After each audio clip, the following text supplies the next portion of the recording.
The standard is right here. We don't say, give me a black coffee. That doesn't make sense. That doesn't sound natural, right? This is how we say it. Give me a black coffee, right? Because if we have two words in a row and they end in the same letter or same sound, ka, ka. We don't say ka, give me a black coffee. We say, give me a black coffee. So we only make this sound one time.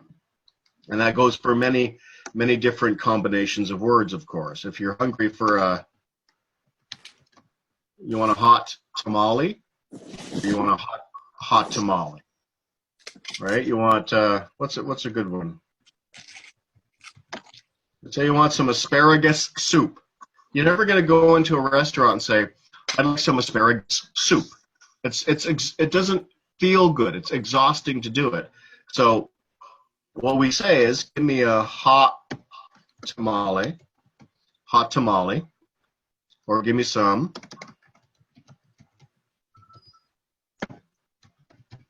asparagus soup. So if there's letters that are combining at the end of a word and the beginning of the next word, then we just make that sound one time. So that's what I mean by the American accent. We shave it down.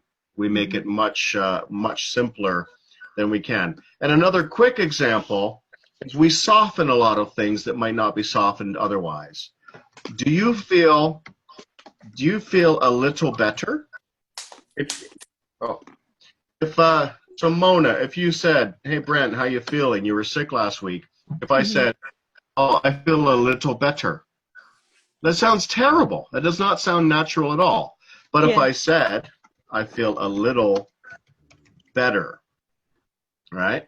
So even though it's spelled this way, this is the proper spelling of it, that's not the phonetic way of saying it. So this is one of the things that I caution people if you're going to be reading. You have to listen just as much as reading, because reading will give you the proper spelling and the meaning of the word, but it will not give you the phonetic pronunciation that we have in America. So no one would ever tell you, I feel a little better.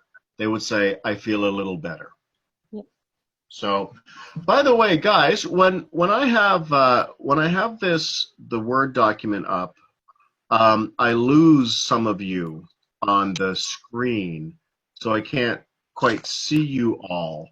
So if it comes to a point where you have any questions or anything, feel free to just please let me know, because I can't, I'm trying to find a way to fix it so that I can see everybody, but it's too hard. So does anybody at this point have any questions?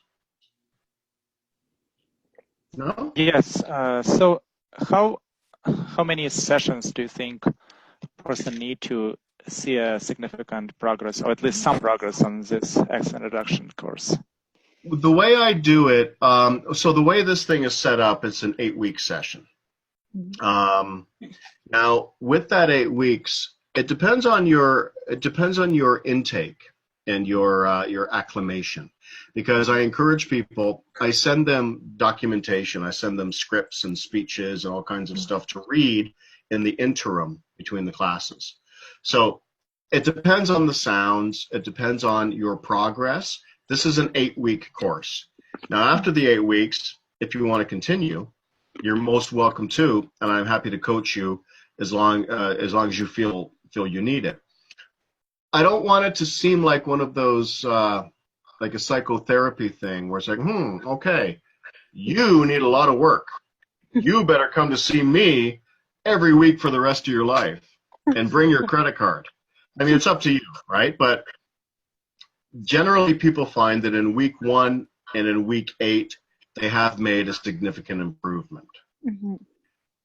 I don't because there are so many people in the class, I don't exactly have time to fairly go through some reading samples with every person here reading something. But that's what I do. Most of our class is basically you guys reading stuff that I select for your particular challenges, and then I give you amendments and feedback, and then you read it again, and you take it home with you, and that sort of thing.